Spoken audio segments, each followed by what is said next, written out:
Balaan nyo bala, sa naligad nga tuig nga nagbakasyon kami diri nga buo kami nga pamilya after mga 8 years nga wala kami nakapuli.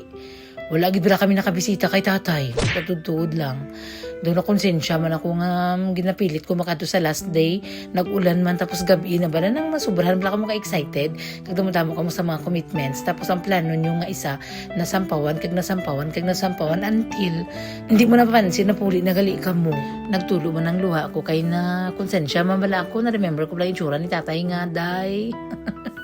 Pero sa tutuod lang niya, si tatay, gindala ko na siya sa Australia, bi. Ang picture niya, raman to sa altar naman, kay pirmi man kami nga istorya.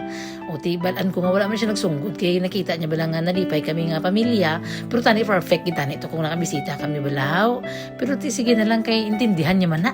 Close man kami, BFF man kami ni dad na.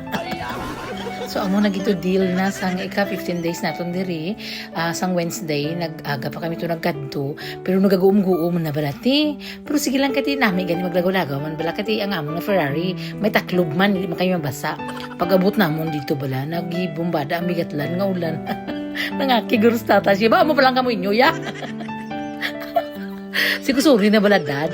Tapos ang amon dito nga sa patsyo, puno-puno na kahilamon. Nagbisita man daw sila diri sa birthday niya, nalimpyuhan man ni. Kaso kaya mo damo sang Maria ti, mga luto pa naman malang Maria. Nagsiling sa Ashwin sinuna nga ara diri ko si Lolo biril ang lolo mo nga brown. O balaan mo nga hambalin tatay sang una tong masakit pa siya. Siling nga ti san upa kamuya inyo mapulaman naman. Mapatay na lang ko sini hindi kuya kita sang mga apo ko. Ayan, buti si dad. Nga tawag na mo na siya nga dad sang una. Teka, mahubog bina siya.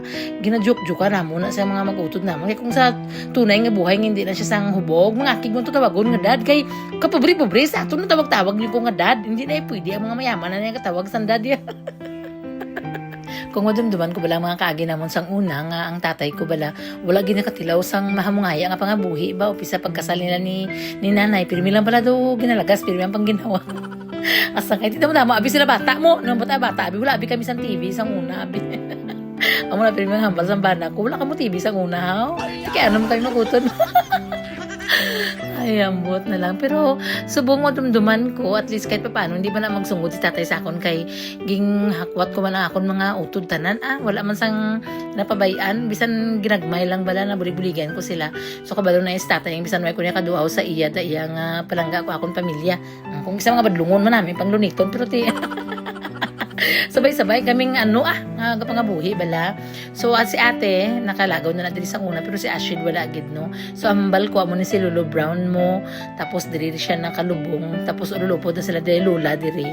So amo na nga pag mga kalagkalag puno-puno nang amon diri nga lubnganan kay ti tanan mga tita kag tito kakadto diri. Ang mga tita kag tito bala sa side ni nanay kati ilan na di ang mga ginikanan.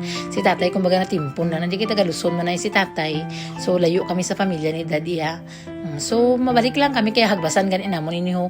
Wala bi kami sandala nga sundang kaya ang plano namon after namon makadto sa sementeryo, madiretso kami sa palengke kati market day na Wednesday bala. Si dad namon niya sang una kapang lagas kini kagagingking niya.